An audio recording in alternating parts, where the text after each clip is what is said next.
Hello friends, আমি জয়া ব্রাহ্মিকাস কিচেনে আপনাদের স্বাগত। আজকে আমি যে রেসিপিটা নিয়ে এসেছি সেটা দেখুন, আশা করছি ভালো লাগবে।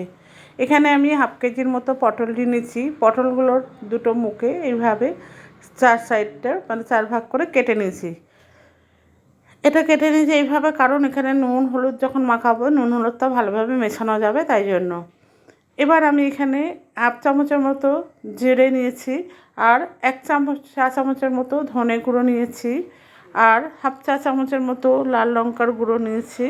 আপনারা এটা আপনাদের ঝালটা আপনাদের মতো করে নেবেন, আমি আমার মতো করে নিয়েছি। আর নিয়েছি হাফ চা চামচের মতো হলুদ গুঁড়ো দিয়ে জল দিয়ে এটাকে একটা পেস্ট বানিয়ে নেব।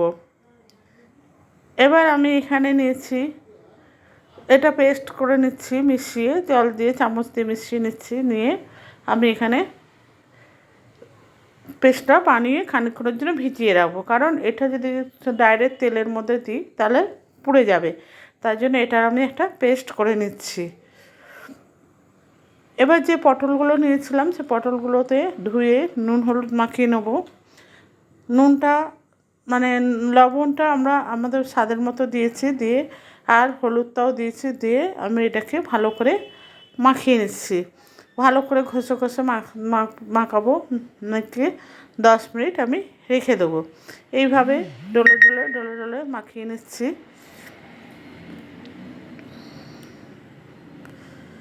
দিয়ে মাখানো গেছে। এবার ওভেনে একটা কড়াই বসিয়ে দিয়েছি। কড়াইতে আমি পটলগুলো ভাজার জন্য 3 থেকে 4 চা চামচের মতো সর্ষের তেল দিয়ে দিচ্ছি।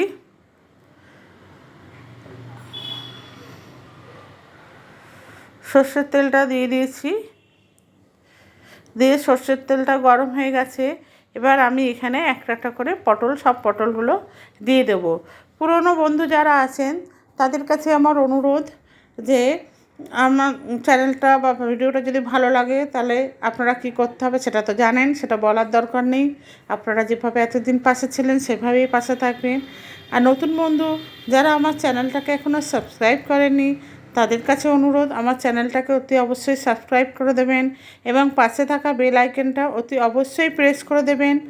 যখন আমি কোনো নতুন ভিডিও আপলোড করব সবার প্রথম আপনাদের কাছে পৌঁছায়, এবং আপনারা যাতে ভিডিওটা দেখেন। পাশে থাকা বেল আইকনটাতে প্রেস করার পর তারপরে আপনারা ভালো লাগলো অতি অবশ্যই একটা কমেন্টস আর শেয়ার করবেন। যাই হোক, এখানে আমি নিয়ে নিয়েছি কিছুটা কাজু বাদাম আর 2-3 চামচের মতো চা চামচের মতো পোস্ত। পটলগুলো ভাজতে ভাজতে আমি ওটা একটা পেস্ট বানিয়ে নেব। পটলগুলো অর্ধেক 80% মতো ভাজা হয়ে গেছে। এবার এই যে এইভাবে ভেজে নেব। নিয়ে এবার পটলগুলোকে আমি তুলে নিচ্ছি। সমস্ত পটলগুলো ভাজা হয়ে গেছে। এবার আমি এটাকে তুলে একটা সাইডে একটা পাত্রের মধ্যে রেখে দিচ্ছি।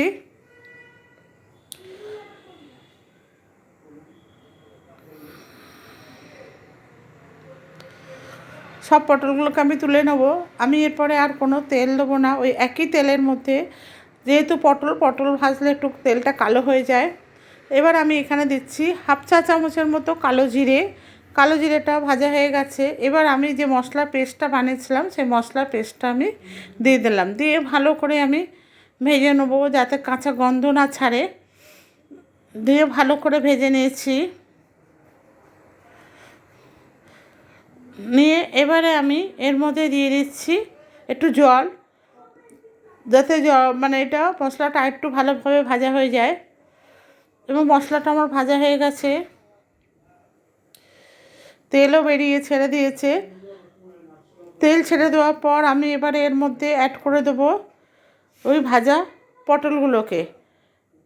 পটলগুলো আমি এবারে দিয়ে দিচ্ছি।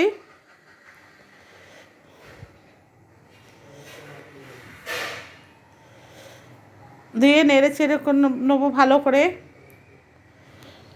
এবার যে আমি এর মধ্যে দই, পোস্ত আর কাজু যে দিয়ে একসাথে আমি বেটে নিয়েছিলাম সেটা আমি এবারে এর মধ্যে দিয়ে দেবো, মানে দিয়ে দিয়েছি। দিয়ে ভালো করে নেড়ে ছেড়ে নেবো। যতক্ষণ না এটা পুরোপুরি ভাজা হচ্ছে ততক্ষণ আমি নাড়তে থাকবো।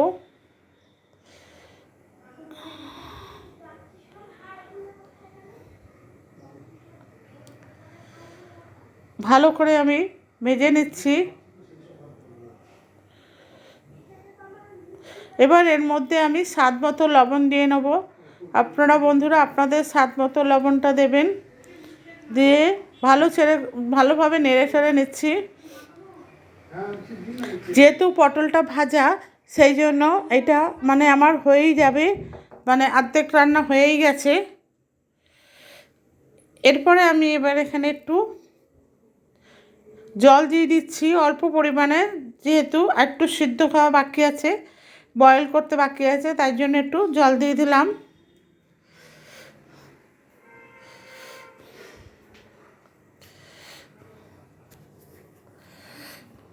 এটা একটা নিরামিষ রান্না, দই পটল বা পটল পোস্তও বলতে পারেন।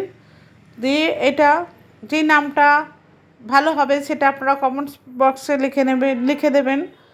এবার আমি পরিবেশনের জন্য একটা পাত্র নিয়ে নিয়েছি, নিয়ে এবার পটলগুলো আমি ওর মধ্যে তুলে নিচ্ছি। দেখুন বন্ধু কি সুন্দর রং এসছে। আশা করছি রেসিপিটা আপনাদের ভালো লেগেছে। ভালো লাগলে অতি অবশ্যই শেয়ার কমেন্টস করবেন। নতুন বন্ধুরা আমার চ্যানেলটাকে অবশ্যই সাবস্ক্রাইব করে নেবেন। ভিডিওটা শেষ পর্যন্ত দেখার জন্য ধন্যবাদ।